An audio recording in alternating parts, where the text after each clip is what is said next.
Welcome to Spectrum News within the week. I am Ofonono Joseph, coming to you live from Oyo.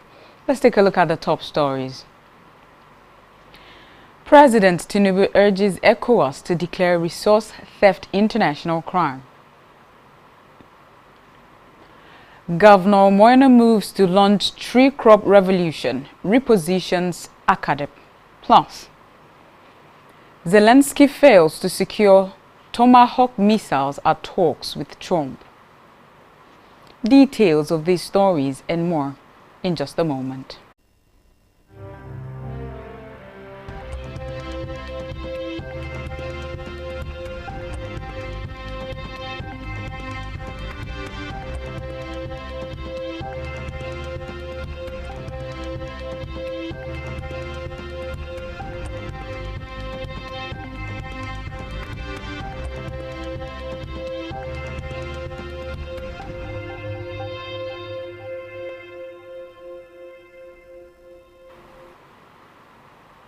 Good afternoon, and thank you so much for joining us on the news within the week. We begin the news within the week from the national scene, where President Bola Tinubu has urged the Economic Community of West African States, ECOWAS, to designate resource theft, including illegal mining and the stealing of minerals, as an international crime. The president warned that the practice poses a direct threat to the stability and security of the West African region. Speaking through the Secretary to the Government of the Federation, SGF, Senator George Akume, at the 2025 Annual General Assembly of the Network of National Anti-Corruption Institutions in West Africa, NACIWA, at the ECOWAS Secretariat in Abuja, the president said the time had come for the regional bloc to galvanize international support against the trade in stolen minerals from West Africa. The president noted that illicit financial flows and the plundering of mineral resources have become a growing menace, fueling insecurity and violent crimes across the sub-region. President Tinubu warned that no single country could win the battle against illicit financial flows or resource theft alone, stressing that regional collaboration through NACIWA offers ECOWAS a viable platform to coordinate efforts against corruption and its offshoots. Away from that, the federal government during the week directed vice-chancellors of all federal universities in Nigeria to commence enforcement of no work, no pay policy against members of the Academic Staff Union of Universities, ASU. The directive, which was contained in a circular and signed by the Minister of Education, Tunji Alausa, notes that in line with the provisions of the labor laws of the Federation, the federal government reiterates its position on the enforcement of the no work, no pay policy in respect of any employee who fails to discharge official duties during the period of strike action. The circular was copied to the head of civil service of the Federation, Director General of the Budget Office of the Federation, Permanent Secretary of Education, Pro-Chancellors of all federal universities, the Accountant General of the Federation, and the Executive Secretary of the NUC. Recall that university teachers are currently on strike over alleged federal government's inability to meet their outstanding demands.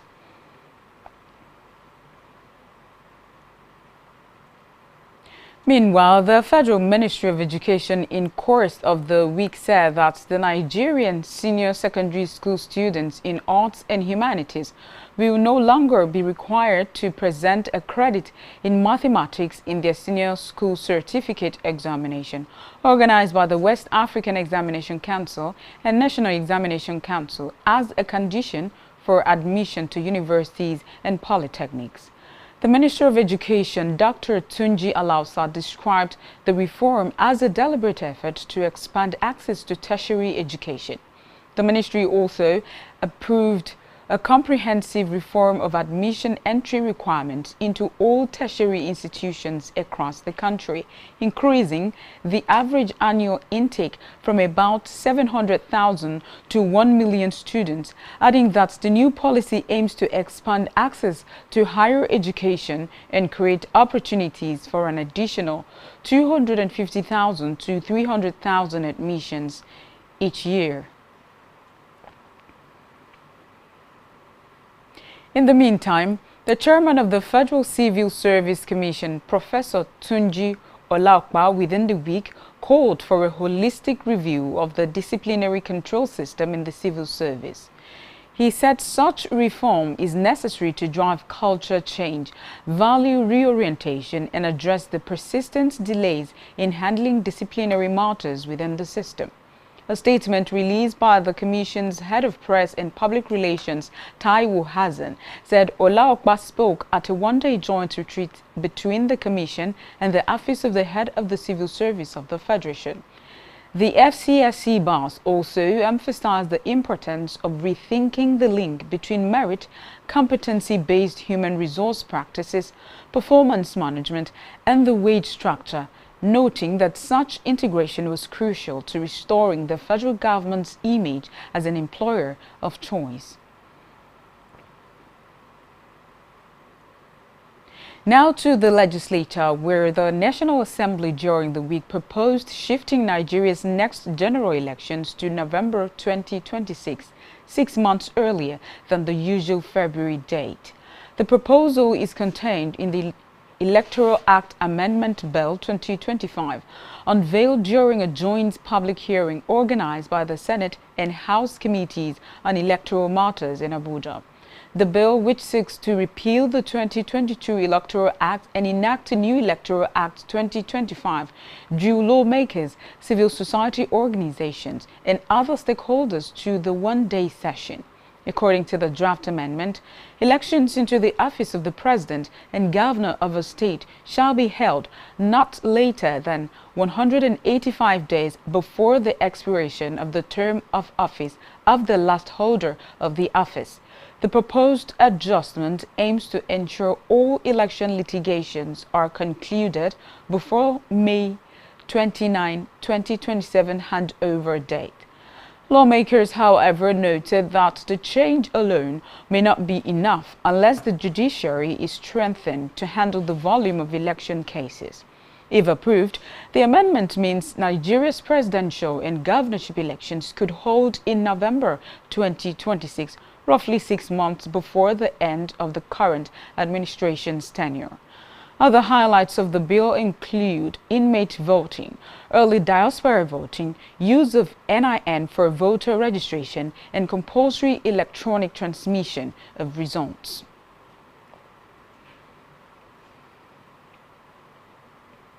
From the Red Chamber, the Senate in the course of the week set up a 12-member ad hoc committee to advise the legislature on how to respond to growing international concerns over alleged state-backed persecution of Christians in Nigeria. The decision was reached during a closed-door session where lawmakers deliberated on recent claims by the United States government suggesting possible acts of genocide targeting Christians in some parts of the country. The Senate's move follows increasing diplomatic scrutiny and the potential implication of such allegations on Nigeria's international reputation and interfaith relations. Members of the committee include Victor Ume, Yemi Adaramodu, Aniakan Basi, Ni Adebomire, Abdul Ningi, Titus Zam. Others include Tony Nwoye, Tahir Munguno, Asuko Ekpenyong. Meanwhile, the committee has been tasked with developing a comprehensive position paper for presentation to both the executive and the Senate.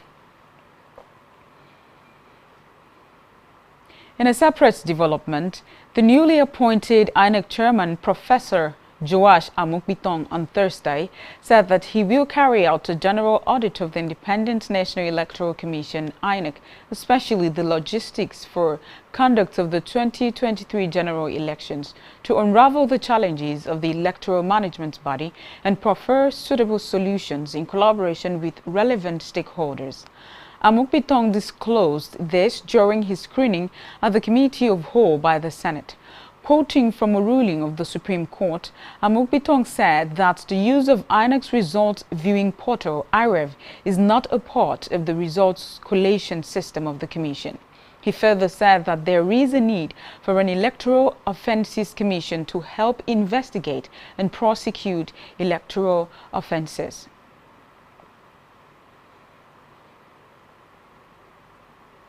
Talking judicial matters now, the Federal High Court in Abuja yesterday fixed a definite hearing for Monday on the case challenging the proposed People's Democratic Party (PDP) National Convention, billed for November 15 and 16.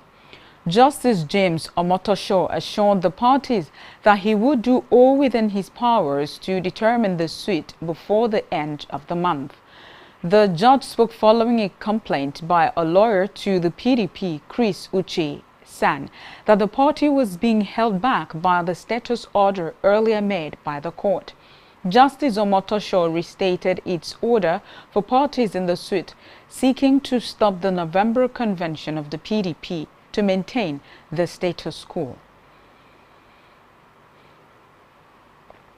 Back here, poised to launch the tree crop revolution in November 2025, Akwa Ibom State Governor Pastor Omoeno within the week directed that Akwa Ibom State Agricultural Development Program, ACADEP, which was formerly an agency under the supervision of the Ministry of Agriculture, now becomes a stand-alone agency under supervision of the Office of the Secretary to the State Government. He has also directed the immediate overhaul and remodeling of infrastructure in the premises. The governor made this known while conducting an unscheduled inspection of the facilities at the ACADEP premises in Uyo. Meanwhile, the tree crop revolution was recently announced by the governor. The program, which is to be managed by the Akwa Ibom State Agriculture and Food Security Committee, is headed by Professor Okonansa, a former Commissioner of Agriculture in the state, with other members including Professor Trenchard Ibia, also a former Commissioner for Agriculture in the state. The tree crop revolution is aimed at expanding palm oil production with high-yielding varieties and in the process help create generational wealth for the people of Akwa Ibom State, especially those in the rural communities, and on timely return Akwa Ibom as a premier palm oil producing state in the nation. The committee will now operate from the premises of ACADEP and will work closely with the Office of the Secretary to the State Government to ensure the successful launch of the program in November across all the 10 federal constituencies. Government House correspondent Jane Noah reported that ACADEP is expected to attach at least 2 extension workers to each of the farms in the 10 federal constituencies. In the meantime, in its drive to improve the standard and quality of teachers' education in line with the human capital development of the ARISE agenda, Akwa Ibom State Government during the week approved the upgrading of the College of Education Afansat to Akwa Ibom State University of Education and approved same for regularization. The State Commissioner for Information, Anie Kanomana, announced this when he briefed Government House correspondents at the end of the State Executive Council meeting held at the Executive Council Chamber, Governor's Office, Uyo.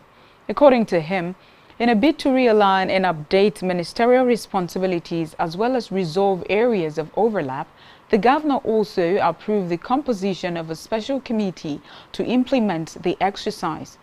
The committee has the Secretary to the State Government as chairman, with the head of the Civil Service, Executive Assistant, Attorney General, Solicitor General, and Managing Director of Akicorp as members, noting that the committee has 6 weeks to submit its report. He noted that following the review of the report of the Inter-Ministerial Committee on the implementation of the state of emergency in the health sector, the Council considered and approved projects and programs' timeliness, especially the recruitment of doctors and medical professionals, increase in special peculiar allowances for medical personnel, skipping policy for the health sector, evaluation and completion of BOQs for Phase 1 of the rehabilitation of selected hospitals and primary health care facilities within 2 weeks to enable health infrastructure interventions to commence by November 1, and the commissioning of General Hospital Ukanafon on the 10th of November 2025. Government House correspondent January reported that Governor Omono, however, charged the members of the council to remain steadfast and loyal to the ideals of the administration. The governor urged them to remain committed to service delivery and collaboration for the full realization of the ARISE agenda and for the overall development of the state within set timelines. His Excellency the Governor in Council, Pastor Moeno PhD, welcomed members and charged all to remain steadfast and loyal to the ideals of the administration. The Governor urged members of the Executive Council to remain committed to service delivery in collaboration and work in collaboration for the full realization of the ARISE agenda for the overall development of the state within set timelines. Some of the resolutions reached at today's meeting are as follows. 1. In a bid to realign and update ministerial responsibilities as well as resolve areas of overlap, the Governor in Council approved the composition of a special committee to implement the realignment and update exercise. In its drive to improve the standard and quality of teachers' education in line with the human capital development aspect of the ARISE agenda, the Executive Council received and adopted the memo presented by the Ministry of Health for the upgrading of the College of Education to Akwa Ibom State University of Education and approved same for regularization without recourse to ESCO. The Executive Council considered several reports and memos and ratified several Finance and General Purposes Committee memo on various ongoing projects in the state to ensure their speedy completion. Still to come in the news. CBN says Nigeria to relaunch currency trade scheme after setback. Stay tuned for details of these and more in a moment.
Thank you so much for sticking around. Now we continue with the rest of our news stories.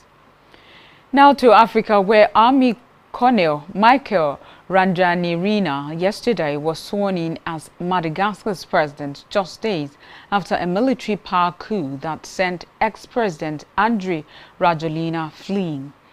Randrianirina, who led the CAPSAT army unit that mutinied and joined anti-government protesters at the weekend, read out the presidential oath at a ceremony at the country's top court in the capital, Antananarivo.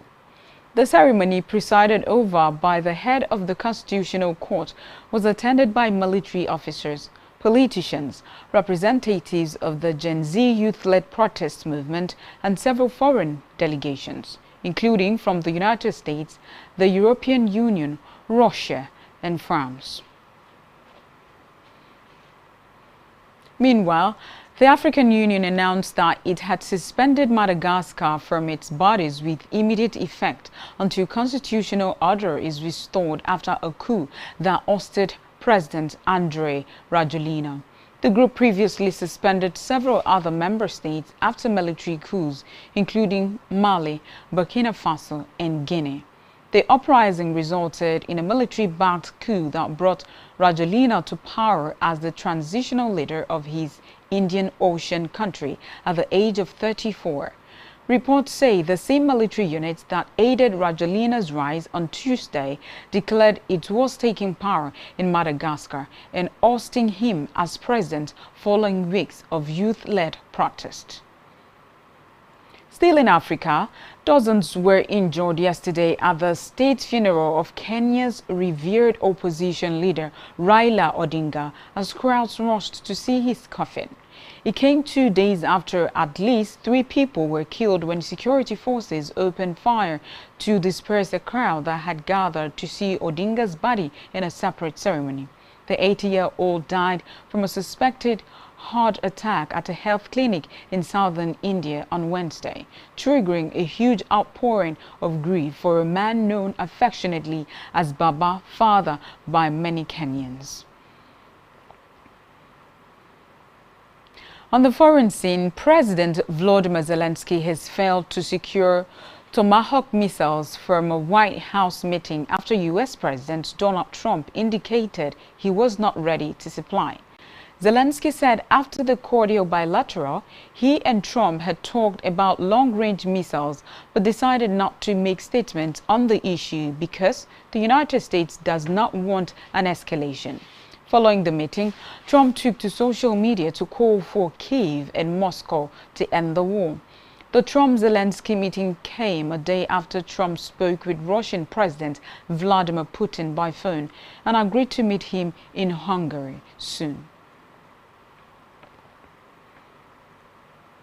Elsewhere, Chinese customs officers in eastern Shandong province within the week seized 60,000 maps that mislabeled the self-governed islands of Taiwan, which Beijing claims as part of its territory.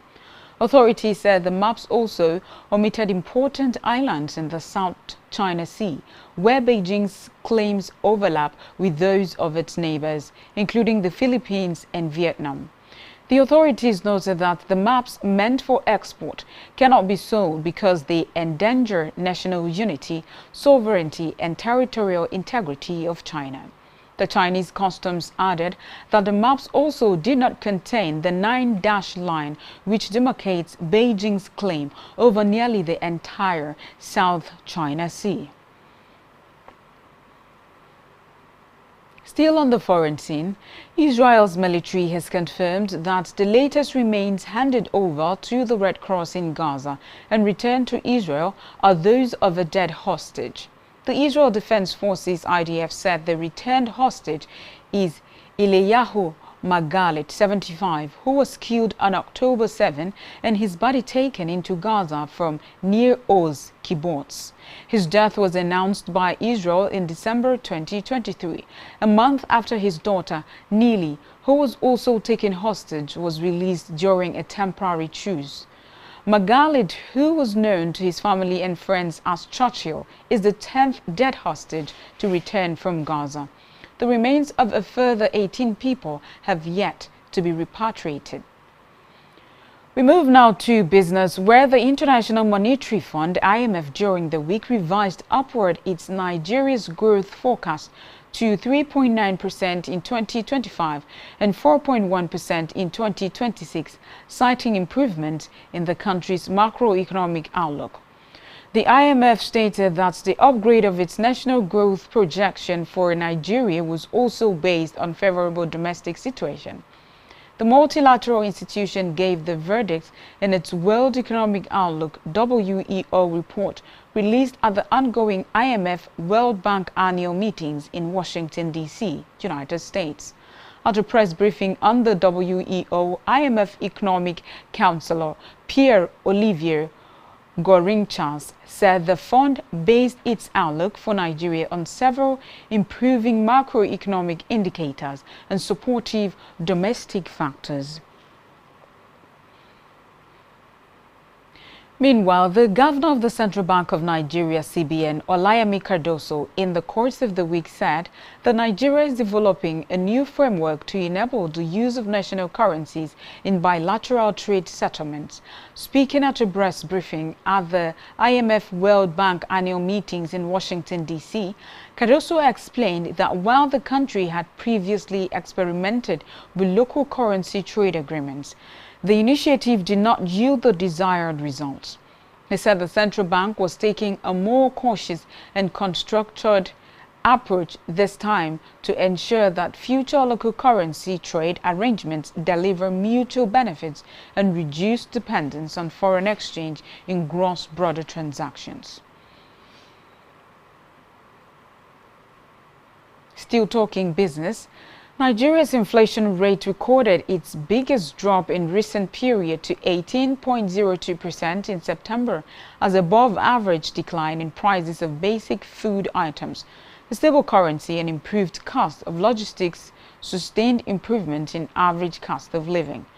The National Bureau of Statistics (NBS) reviewed this in its latest Consumer Price Index (CPI) report, showing that headline inflation rate dropped by 210 basis points from 20.12% in August 2025 to 18.02% in September 2025. It was the sixth consecutive time since April 2025.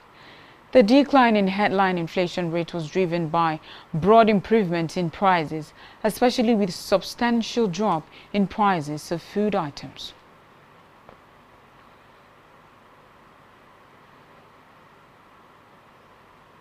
Still to come in the news. Super Falcons coach Madugu to sign 2-year contract. Stay tuned for details of these stories and more in a moment.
Welcome back.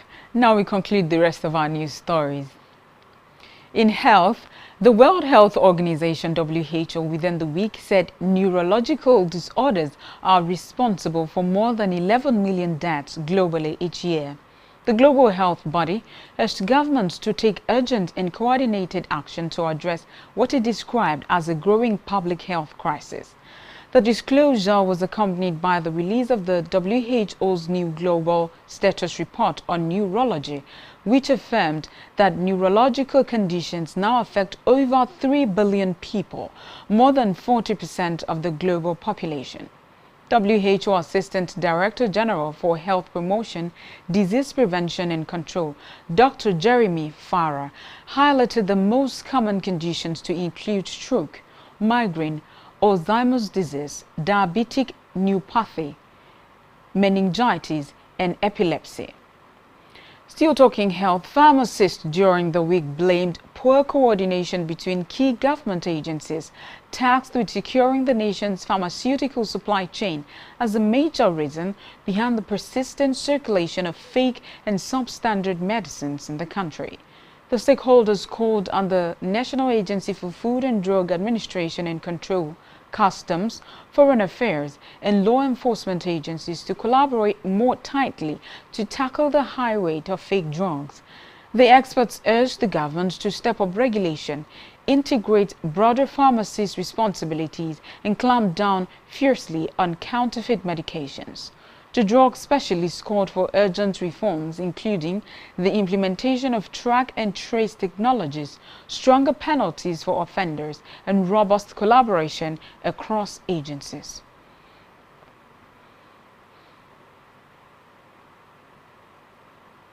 We move now to sports, where Super Falcons head coach Justin Madugu has been offered a 2-year contract by the Nigeria Football Federation (NFF).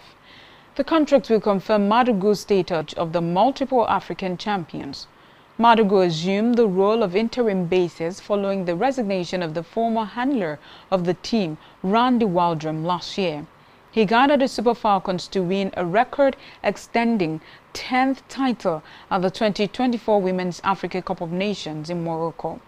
The Super Falcons are now gearing up for their WAFCON 2026 qualifier against Benin Republic.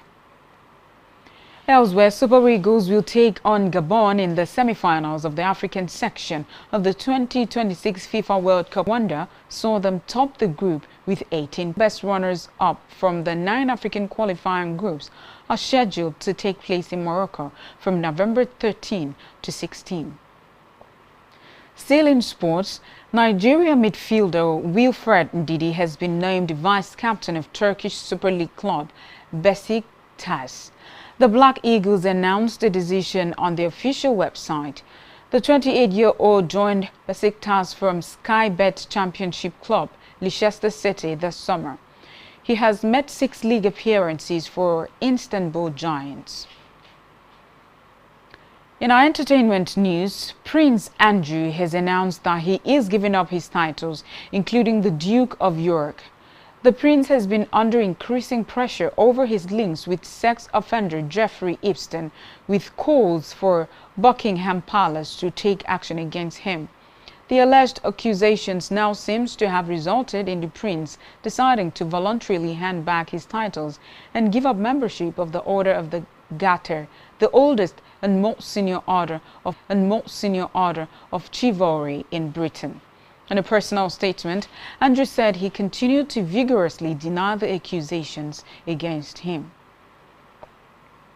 Lastly, in the news within the week, famous Nigerian musician Gabriel Oche Amayi, popularly known as Terry G, has left his fans worried after soliciting prayers from the public. Terry G met the request in a post on his Instagram story yesterday. Reports say Terry G's message raised concerns online, with many wondering what could be wrong with the musician, who has kept a low profile in recent times. And that's all we have for you at this time. Do ensure to follow us on all our social media handles and subscribe to our YouTube channel, all of which you can find on our website, spectrumtvlive.ng. You have been watching Spectrum News within the week. My name is Ofonono Joseph. Good afternoon and happy weekend.